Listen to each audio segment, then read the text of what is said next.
John Florence's best year on tour yet, wearing the yellow jersey from the mid-season and taking that with a finals at J-Bay. He got the yellow jersey off Matt Wilkinson and he's been holding it ever since. And you're joining us in competition with John Florence going down the face of a wave that looks much like his hometown of the North Shore of Oahu. And wow, he's in that boiler box there somewhere. There's John on screen. Managing a very late drop, and John does such a good job at that. He's so calm under pressure. 5.67 right there, so a nice little backup score for John. It would be Julian Wilson, and you'll see him now as we lock onto Julian. Deep and steep, heavy pit, drives through it. The crowd is always appreciative here in Portugal as thousands of people have made their way down. So you can see where he took off. If he was another 10, 15 feet back, this could have been a 10-point ride. The wave was perfect, but because he was in the middle of the peak, by the time he bottom turned and pulled in, the barrel was almost finished. So there's the heavy late drop, sketchy, inverted, barely got underneath the hood right here. But you can see as soon as he settles in, the barrel's almost done. So, you know, if he would have been a little more fortunate and positioned himself 10, 15 feet back further. Surfers lining up here. John from deep. We'll have a look at a backdoor entry here. He's deep in there, we can tell you, and there he is. And that little head look at the panel saying, okay guys, if Wilson can get a 667, I'm going to set this one. Potentially get a win here. And you can see, John, this is as deep as you can get. So even though it's a medium-sized wave, this score is going to go through the roof. You know, again, the judges love it when you touch the foam ball inside the barrel. That's that commitment that they're looking for. So, you know, is it a 10? I don't think so, because it's just a medium-sized wave. There's another version of this wave right here that's almost twice as big, so they might want to reserve that a little bit. But in terms of what he could do on that wave, that's pretty much as good as he can get. And it was commitment that was going to be a massive, and let's talk about commitment with Julian Wilson.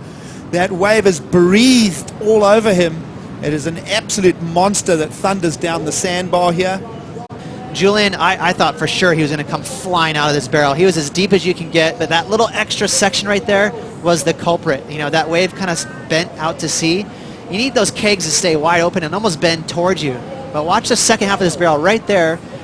That wave kind of started bending out to the horizon, and that really cramps the barrel. It turns from this wide open room where you're just sailing through with a lot of space to this cramped little almond-shaped barrel. Bigger wave though, Ross. Huge wave. I mean, this would have been a 10 had he come out, because you know, where the scale is set right now. But again, unlucky for Julian that wave just kind of folded in a weird part of the sandbar. And let's have a look here as he's going to find the opportunity again. Julian Wilson driving down the line here, deep. And that's multiple sections, including a last little funnel to work with. And Julian Wilson will come back into this with a great ride here, Ross. Rhythm out there.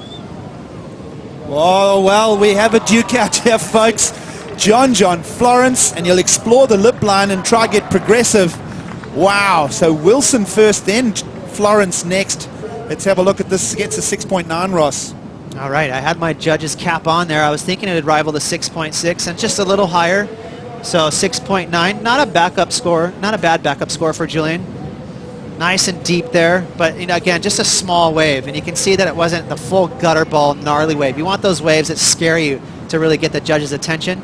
And that's why the judges kept it, you know, a little on the medium side there with that 6.9. Incredible amount of skill as both of these surfers are threading here. This one much more of a stand-up barrel on the outside. That one also got just a little crumbly through the inside, and that's going to keep the score in check a bit. But how's the rhythm right now? This is back-to-back. Wow, loving it as we see the overview here of this tube exchange here.